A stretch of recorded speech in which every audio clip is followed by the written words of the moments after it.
Hello, I'm Amy Stevenson, and this is The Human CEO. In each episode, we'll be meeting with CEOs and senior leaders to understand their approach to leadership, the challenges they faced, and how they overcame them. We'll also be asking what they feel it takes to be a great leader. When you find yourself in a leadership position, a natural reaction is to compare yourself to others, but double down and focus on your own skills. What got you to that position in the first place? Because that's probably the thing that people most valued you on anyhow. Welcome to The Human CEO. I'm your host, Amy Stevenson, and today I'm joined by Jonathan Breeze. Jonathan's the CEO of Symplectic, a research management company that helps universities, institutions, and funding organisations achieve their research goals. Jonathan joined Symplectic in January 2012 as VP of Development, and after only a year, he became the CEO. He's a successful IT professional with over 15 years of experience leading the delivery of research management software solutions to many of the world's top research institutions. Jonathan joins us today to share his insight as a leader and a human CEO. Thank you for joining us today, Jonathan. It's great to have you with us. Thank you very much for inviting me. So can you tell us a little bit about your organisation, what it stands for, what you do, what you're working towards, please? Absolutely. So I'm CEO of Symplectic, which is a complicated name, but we are part of a company called Digital Science. So Symplectic itself was a startup company. It received investment. And we've retained our brand and our identity. And Digital Science is a tech company. So Symplectic develops software and maintains software.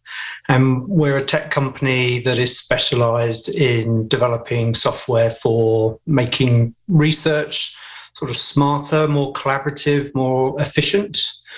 There are, I think, there were 8.9 million full-time equivalent researchers in 2018, according to a UNESCO report. So that's a lot of people undertaking research, and they don't all have access to up-to-date tools, or in fact, they might be using software tools or applications that are not really fit for purpose.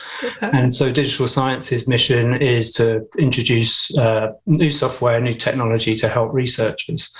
My team, or the Symplectic team, we've been going for about 20 years, and we are responsible for two software products. One is designed to help funders of research manage the awards of funds for people who undertake research. And our other software product is used by institutions, universities, research institutes to track the research activity in their organizations.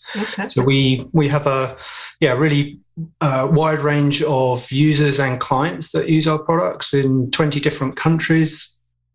And we're effectively part of the sort of research ecosystem as both Symplectic and Digital Science. Fantastic. And then, so you've been with the organisation, is it just over 10 years? I have, yes. I first worked for Symplectic as I was essentially one of their first clients. I was a representative of one of their first clients. And then I enjoyed working with them so much, and with a little bit of persuasion, I joined them in 2012. Oh, great. And so as the leader of that kind of organisation at that stage in its life cycle, what kind of challenges are you up against at the moment? The last 10 years we've grown from a team of 12 when I joined, and when there's now over 70 of us within the Symplectic organisation. Our main issues right now are probably very similar to everyone else, which is about people. We're still growing, and we're a tech company. Lots of other tech companies that are also growing. So it's a very competitive space, and so we've been spending a lot of time recently on finding better ways to attract and retain people with the right skills, but importantly the right attitude as well to grow our business. We found a lot of people obviously have embraced remote working, which is really enabled by in our industry and with technology. But also people want to have work for a company that has a has a mission that makes sense for them. They want to be able to make a bit of a difference. Yeah, and because we're part of that sort of research ecosystem, and research is about progress and introducing change and improvements, we're able to attract good people, and then our effort is really about retaining them and giving them interesting work to continue to work on. Absolutely. I think there's a lot of organisations that are focusing on their EVP. So what makes them unique as an employer, because you want to effectively repel the people that you don't want to work with you and attract those that do. So it's all about people that are aligned with your mission, your vision and your values. So it's really important. And when we say these things during the recruitment process, we've also got to follow through on them as well, because we're quite an innovative company. Where digital science itself is, I think it's about 11 years or 12 years. So it's a relatively young organisation. And we've grown really quite rapidly over the last 10 years. And that means there's oodles of opportunities to improve things and introduce change. But then there's also the perception of our brand and our messaging during the recruitment process. And those two things need to sort of also gel once people have joined us as well. Yeah, absolutely. I think the other challenge we have, in fact, we're working on right now, is how do we enable our staff to feel comfortable meeting and working in our London office again. So for a long period, essentially 2 years, we've mostly been remote. We definitely have been open, but we haven't had our full team together for a long, long time.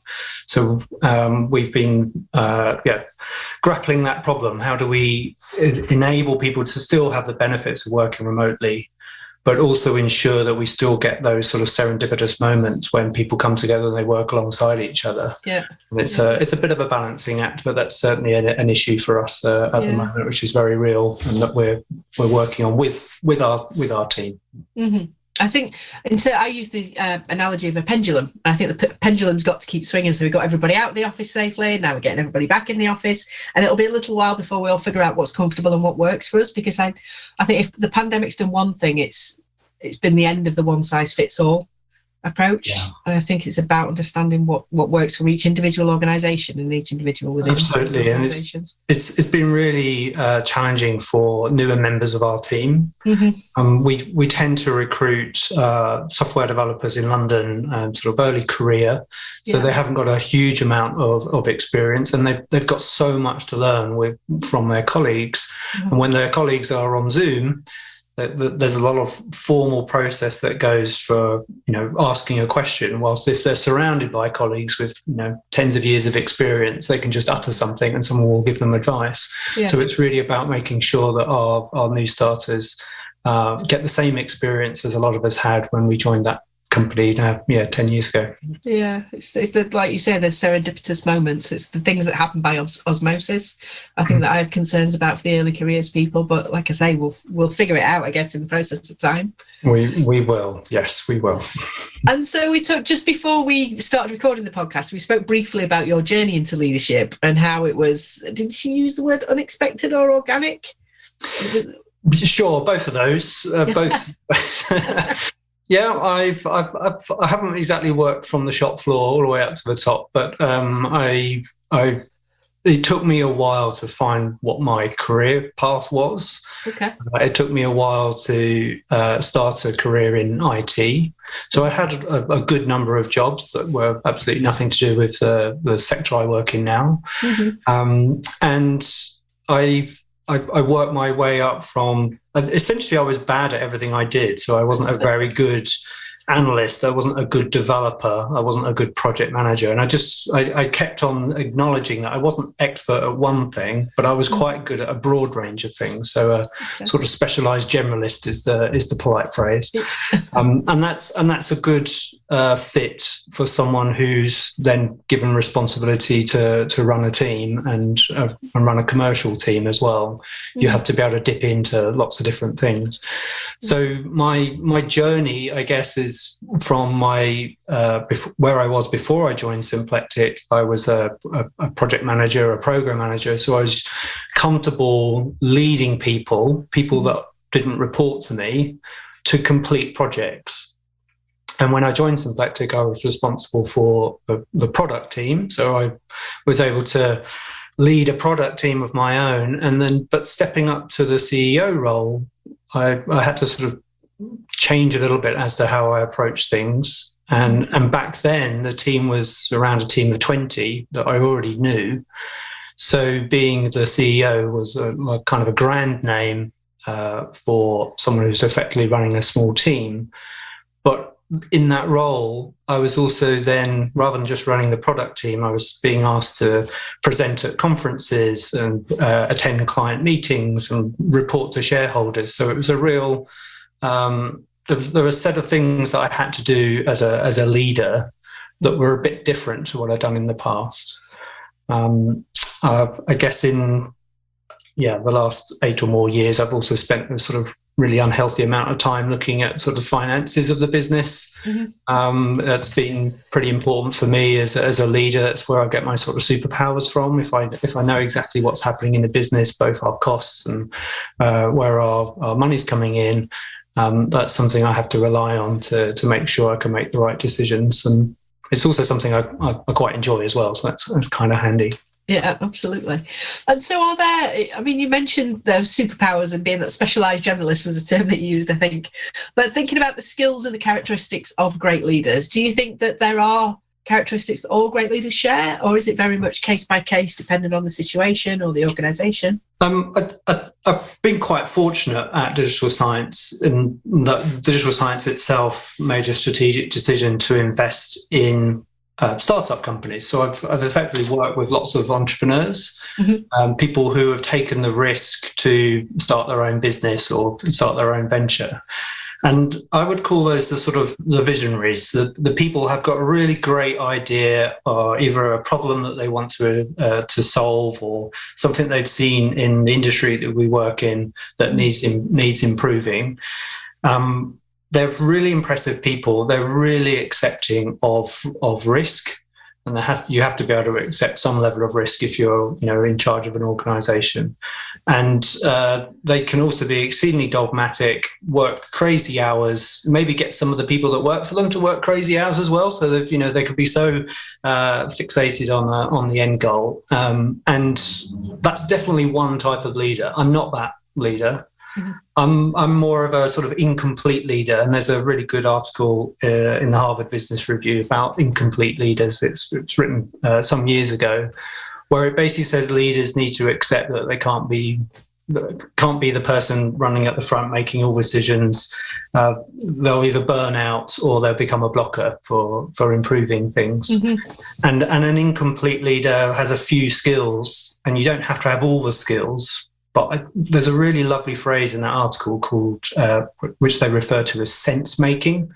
So sort of making, which sounds what it sounds like, making sense of things, but looking at things in different ways, taking on different information, talking to others. I think that's a really important skill set of a leader. You don't have to be the person making all the calls. And doing that independently. It's really important that you have a good network of people around you, and you can have those connections and make those decisions together. And it allows you to bring people with you as well when you do that. Yeah, fantastic.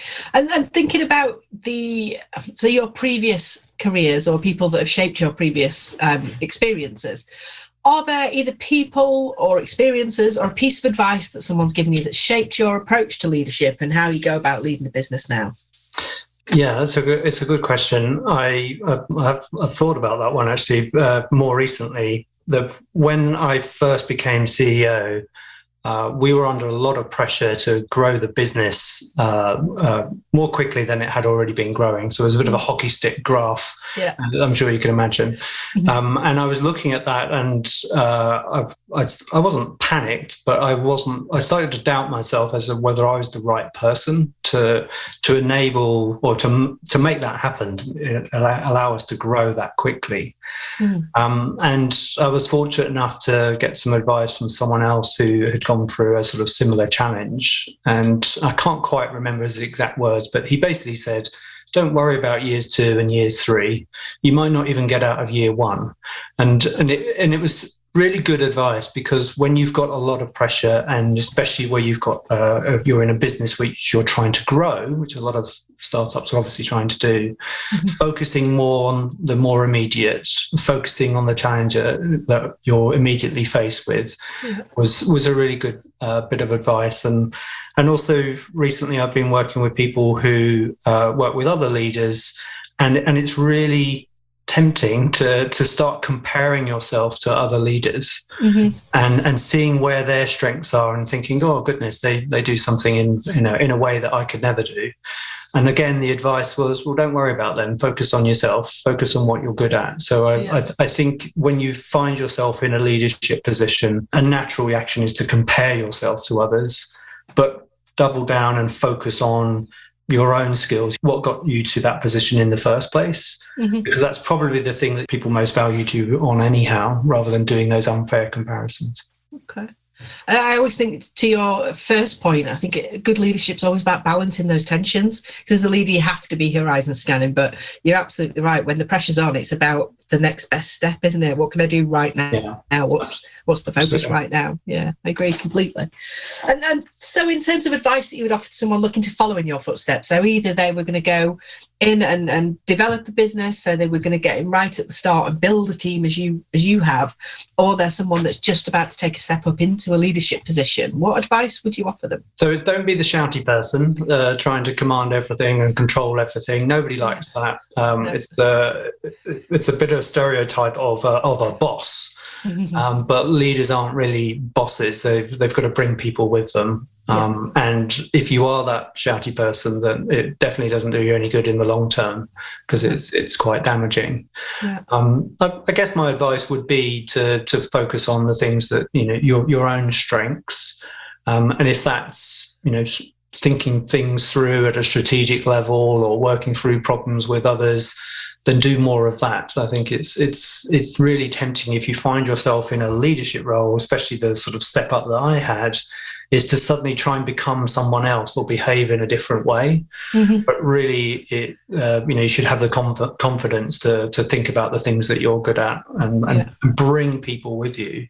I'm so fortunate at Symplectic. I've got a fantastic management team, and they've been with me throughout that journey. So I feel me being CEO is just sort of part of the story. It's really about having a good, great relationship with peers who are on the journey with you.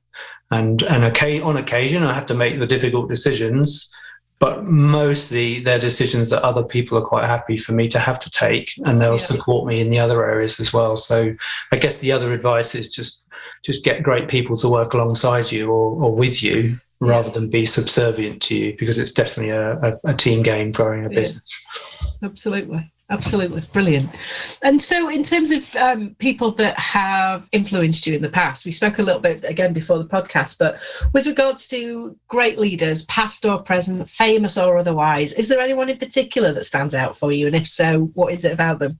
Well, I have to say Steve Jobs, because I work in IT, and who doesn't like the and just one more thing at the end of their conference, which I think I've attempted to do once, and I couldn't really emulate. But the excitement of introducing something else was a nice surprise at the end.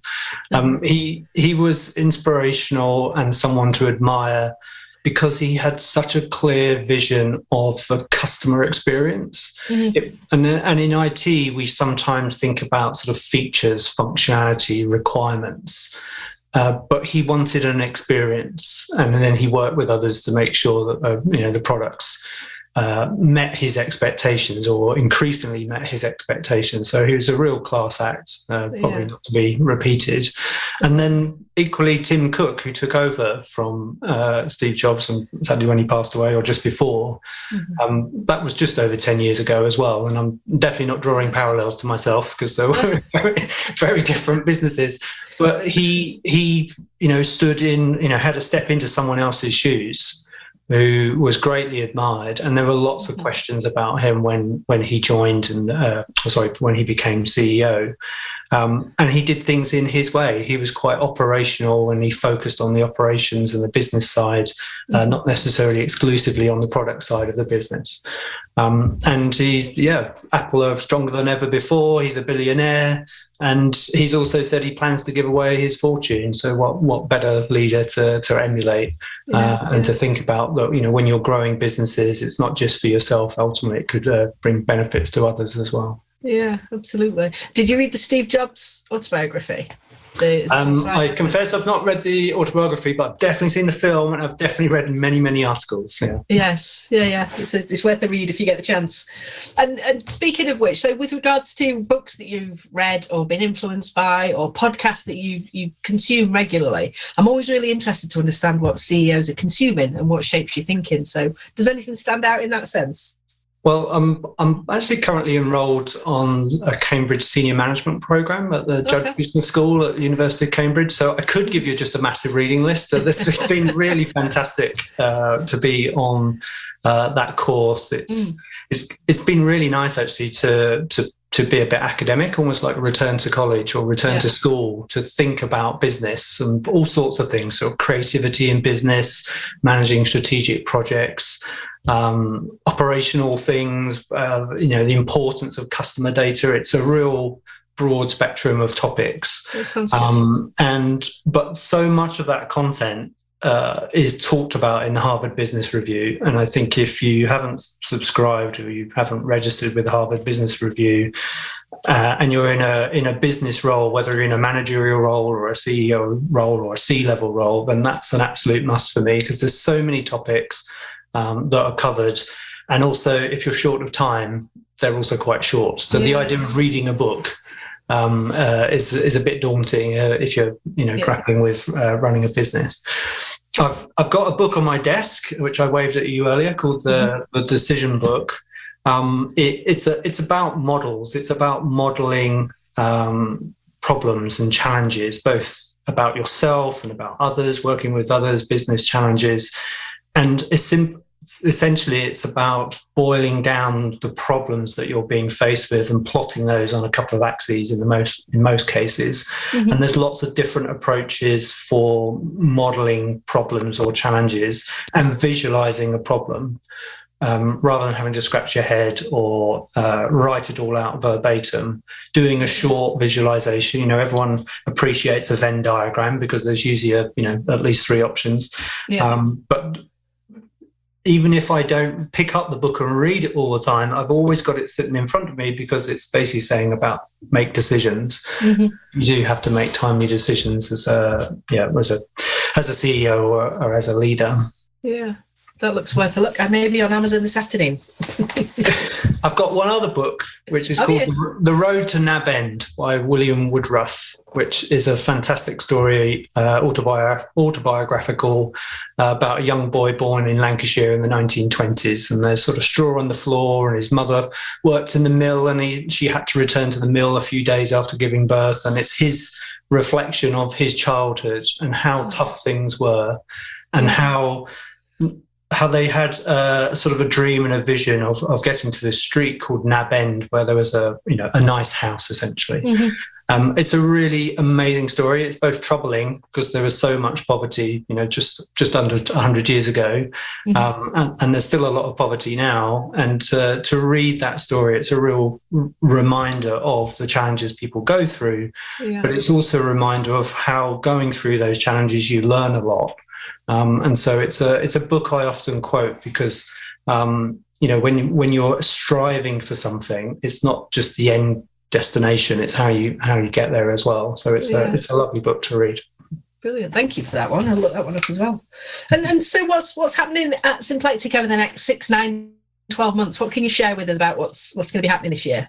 Well, I'd like to think my team will be back in the office at multiple points throughout the year. Before the pandemic, we also used to have user conferences with our clients, and they would be in different parts of the world. So I'm looking forward to not only myself seeing and meeting with clients, but also new members of my team who need that connection with our clients. Last year, we merged with another business within digital science, so our team got larger. Merging two former startup companies is a bit of a headache and a bit of a challenge, and doing that exclusively over Zoom has definitely been a challenge. I can imagine. So we'll be doing a lot of sort of team work and sort of unification of how we do things, and we're continuing to invest in our products, the customer experience, especially sort of the onboarding process for our clients, which can sometimes be a bit daunting for some of our newer clients. So working on customer experience, products, teamwork. And if the last 2 years has taught us anything, that whatever we plan right now, probably have to change it in a couple of months' time. So, I'm sure the next 6 to 12 months will be just as interesting as the last 2 years or so. Expect the unexpected, I think, is the tagline of the last couple of years. Jonathan, thank you. It's been brilliant speaking with you. I really enjoyed learning about your background and your story. So thank you for taking the time. You are very welcome.